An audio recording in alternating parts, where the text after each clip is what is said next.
देखो जिम, खुदा के लिए अब तो मेरा पीछा करना छोड़ दो। नसरीन, याद रखना, तुम ऐसी लड़की नहीं हो जिसे आजाद छोड़ दिया जाए। मैंने तुम्हें हमेशा रोकने की कोशिश की है, मगर तुमने क्या किया? अपनी लालच की खातिर एक नेकलेस के पीछे एक जवान लड़का तुम्हारी वजह से जल गया। जब तक तुम जिंदा हो नसरीन, मेरी नजर तुम पर हमेशा रहेगी।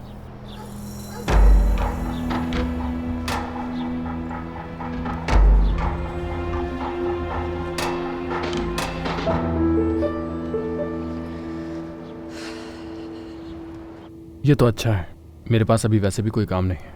चलो मैं आ रहा हूँ। क्या हुआ अली? सिनान मेरे साथ ड्राइविंग की प्रैक्टिस करना चाह रहा है। हाँ ठीक है, उसके एग्जाम शुरू होने वाले हैं, घबराहट हो रही होगी उसे, ऐसा ही है ना?